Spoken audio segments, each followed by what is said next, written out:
नजरें रखिए, जहां पर आज हमने देखा है मूड दरअसल खरीदारी का एक्सपायरी का दिन और उससे ठीक पहले 15,800 के आसपास हमने तेजी आती देखी है। तो उन लेवल्स के करीब और उस रेंज में एक बार फिर मार्केट उतरा है। 15,802 इस समय का प्रिसाइज लेवल।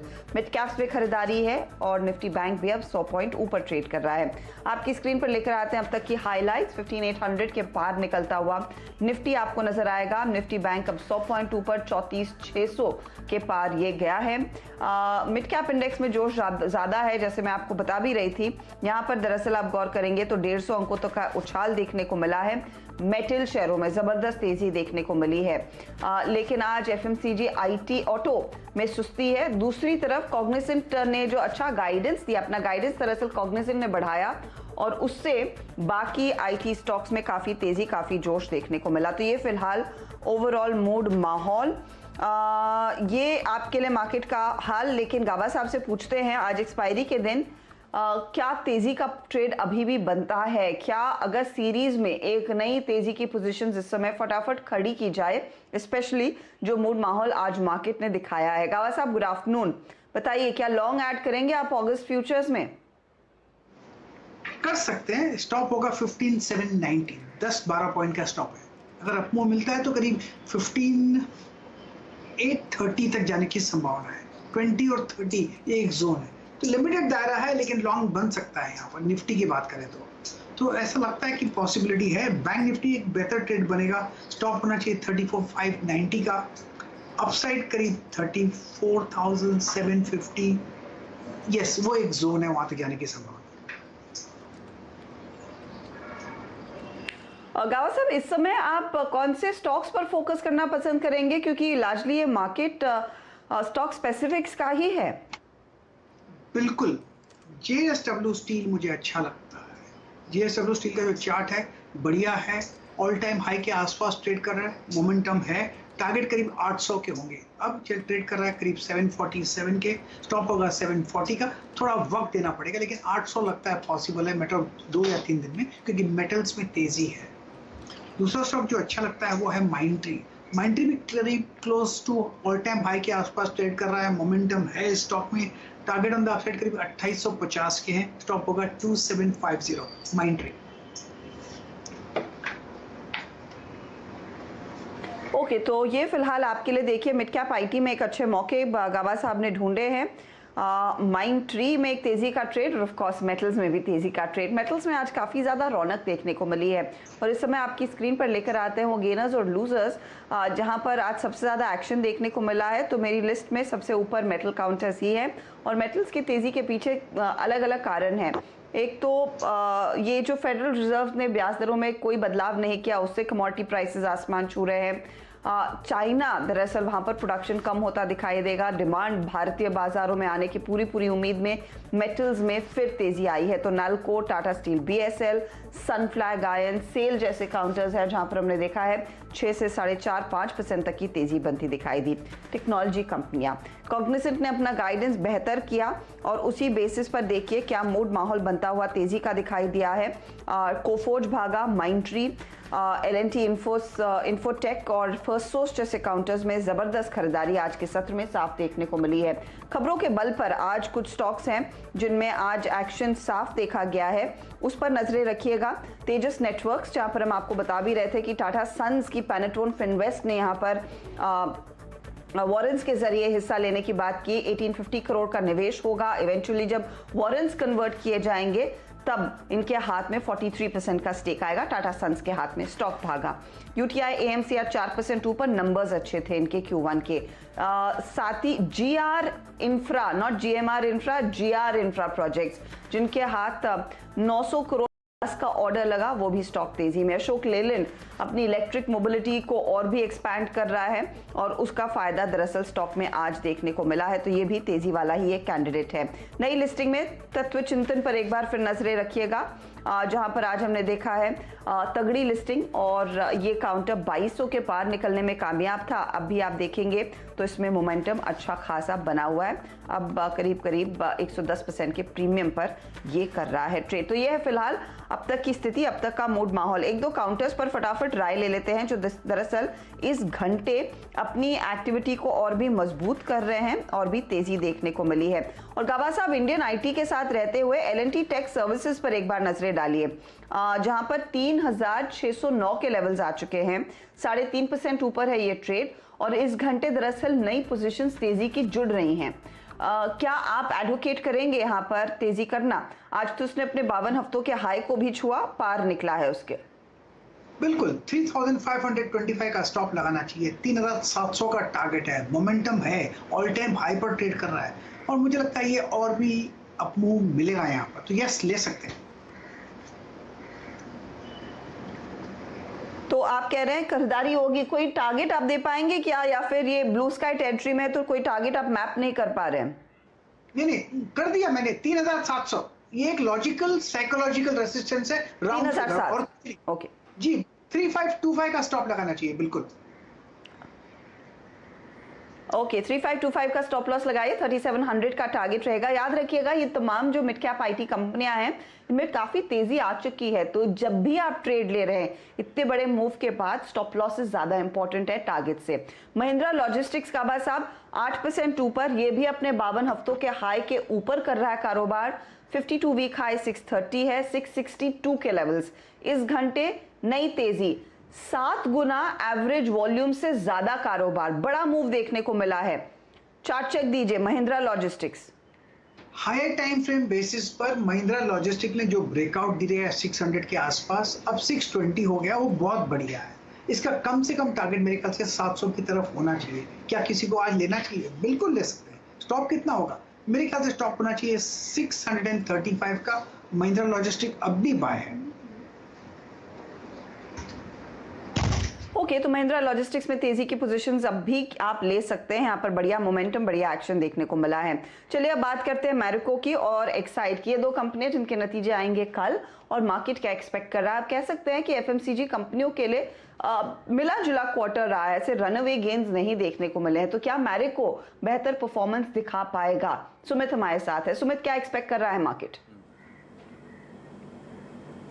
देखिए, मैरिको के केस में बाजार ने अनुमान लगा रखा है करीब 20% के आसपास की वॉल्यूम ग्रोथ रहेगी, जो कि पिछली तिमाही में 24% के आसपास थी। लेकिन अब तक जो नंबर्स आए हैं एफएमसीजी के, उन्होंने वॉल्यूम फ्रंट पर एक्सीड किया है, तो ये आंकड़ा सबसे क्रूशियल रहेगा कैसा आता है इस तिमाही में। अच्छा, बाकी आंकड़ों के लिहाज से रेवेन्यू करीब 29% बढ़ने का अनुमान है, 2500 करोड़ रुपए रेवेन्यू रहेगा। इबीटा फ्रंट पर 5% की बढ़त का अनुमान, 493 करोड़ रुपए का इबीटा रहेगा। Margin flat to negative side पर करीब 20% के आसपास के मार्जिन वाई बेसिस पे 24 से गिरकर आएंगे। और मुनाफे फ्रंट पर रफली 15% की बढ़त, 377 करोड़ रुपए का एक आंकड़ा इस तिमाही के अंदर आता हुआ दिखाई पड़ सकता है। इसके अलावा कुछ और अगर आंकड़ों की बात की जाए तो सीक्वेंशियल बेसिस पर रेवेन्यू करीब 25% बढ़ने का अनुमान है और मुनाफा 53% बढ़ने का अनुमान है। कमी ऐसा होता है कि वो कंपनीज जहां पर सीक्वेंशियल बेसिस पर नंबर थोड़े से बेटर साइड पर आते हुए दिखाई पड़े। अच्छा, इन्होंने एक जो इनके 3 प्रोमिनेंट सेगमेंट है जिसमें सफोला और पैराशूट के लिए 21% की ग्रोथ, सफोला के लिए 48% की ग्रोथ, और वाहो जो कि इनका value added hair oil segment है, वहां पर करीब 30% की ग्रोथ का अनुमान बाजार लगाकर चल रहा है। तो इसलिए आज से आप इन तीनों आंकड़ों पर नजर रख सकते हैं। दूसरी तरफ एक्साइड के केस में रेवेन्यू 48% बढ़ने का अनुमान है, मुनाफा 227% बढ़ने का अनुमान है, एबिटा 87% बढ़ने का अनुमान है और मार्जिन 9 से सीधे 12% आने का अनुमान है वाई बेसिस पर। लेकिन सीक्वेंशियली ये आंकड़े गिरेंगे, रेवेन्यू 22% और मुनाफा 40% इस तिमाही में टूट सकता है। 3 बड़े सेगमेंट, ओईएम कारोबार 25% डिक्लाइन दिखा सकता है, रिप्लेसमेंट 30% डिक्लाइन दिखा सकता है और इंडस्ट्रियल 15% डिक्लाइन दिखा सकता है, जिसके आधार पर नंबर्स में सीक्वेंशियली प्रेशर रहेगा। वाई लो बेस की वजह से अच्छे नंबर देखने को मिलेंगे। ओके तो वाई एक्साइड के नंबर्स बेहतर, ऑफ कोर्स ईवी को लेकर क्या प्लान्स है उस पर भी नजरें रहेंगी कंपनी की ओर से। चलिए वक्त हो रहा है एक ब्रेक का। ब्रेक में जाते जाते आपको याद दिला दे कि नेटवर्क 18 और फेडरल बैंक की संजीवनी गाड़ी देश भर के कोविड प्रभावित इलाकों में पहुंच रही। मार्केट के एक्शन पर नजरें रहेंगी और साथ ही साथ मिड कैप आईटी पर भी फोकस करेंगे। दरअसल मिड कैप आईटी में आज हम देख भी रहे हैं कि काफ़ी जोश है। एक तो कॉग्निजेंट के नंबर्स आए, गाइडेंस बेहतर रहा और बाकी जो मिड कैप आईटी कंपनियों के नतीजे आए वो भी अच्छा क्वार्टर आए हैं। बिरला सॉफ्ट के बिजनेस पर फोकस करते हैं। हमारे साथ कंपनी के चीफ एग्जीक्यूटिव ऑफिसर और managing director mister Dharmendra Kapoor जुड़ गए हैं। डॉलर रेवेन्यू में 4% का इजाफा, इबिटा 151 करोड़ के आसपास का रहा और इबिटा मार्जिन आप कह सकते हैं कंपनी ने मेंटेन की है। 16.9% है पिछले क्वार्टर में, इस बारी 16% के आसपास और प्रॉफिट में भी करीब करीब 15% तक की ग्रोथ दर्ज हुई है। Mister Kapoor, good afternoon. ये क्वार्टर अच्छा रहा, ये डॉलर रेवेन्यू ग्रोथ 4% प्लस की अगर एक आइडिया हमें दे सकें, क्या इससे और बेहतर बाकी साल रहेगा? क्योंकि आप सबने कहा था कि डबल डिजिट ग्रोथ आसानी से हासिल होगी, क्या वो अचीवेबल है? Thank you Arshada. जी हाँ, बिल्कुल अचीवेबल है क्योंकि अगर मार्केट में डिमांड देखी जाए तो डिमांड काफ़ी अच्छी है। हमने और भी अच्छा किया होता इस क्वार्टर में अगर वेव 2 कोविड का सिचुएशन नहीं होता तो, लेकिन उसके बावजूद भी हमने 4.1% का ग्रोथ दिया इस क्वार्टर में एंड मुझे लगता है कि आने वाले क्वार्टर्स के अंदर भी सिमिलर या इससे अच्छा ग्रोथ हम देंगे। सर, किन सेगमेंट्स में सबसे ज्यादा मोमेंटम आपने देखा है? अगर एक आइडिया दे सके जिन वर्टिकल्स को आप केटर करते हैं, कहां पर सबसे ज्यादा ग्रोथ है और क्या चैलेंजेस रहे हैं इस Q1 में जो होपफुली आपको लग रहा है Q2 ऑनवर्ड्स थोड़े से सुधरेंगे?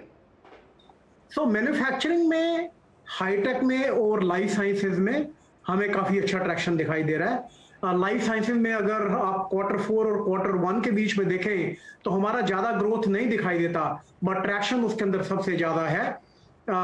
ग्रोथ इसलिए नहीं दिखाई देता क्योंकि हमने कुछ प्रोजेक्ट खत्म भी किए तो उसका रेवेन्यू कम हुआ, लेकिन हमने बाकी जगह से रेवेन्यू उसका डेवलप भी किया।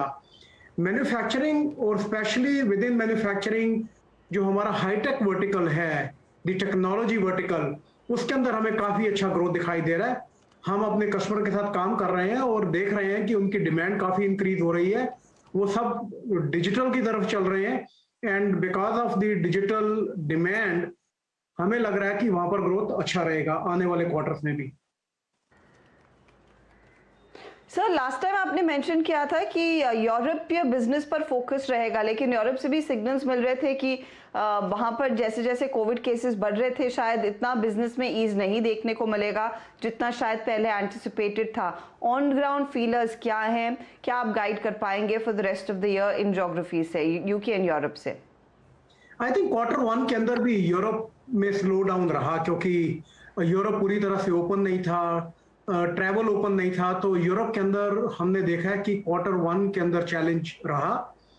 बल्कि अगर देखा जाए तो पहला महीना Q2 का also was slow for Europe, but जैसे जैसे अभी खुल रहा है, अगर देखा जाए तो यूके ने काफी रिलैक्स कर दिया है लॉकडाउन उनका, यूरोप में भी काफी रिलैक्सेशन हुआ है, तो मुझे लगता है कि आने वाले 1 या 2 क्वार्टर के अंदर वहां पर काफी स्टेबिलिटी आएगी और वहां पर भी ग्रोथ देखने को मिलेगी क्योंकि यूरोप भी काफी हद तक वही फॉलो करता है जो यूएस में होता है और यूएस के अंदर हमने काफी अच्छी डिमांड देखी है और मुझे लगता है कि आने वाले क्वार्टर्स के अंदर यूरोप के अंदर भी वही डिमांड होगी।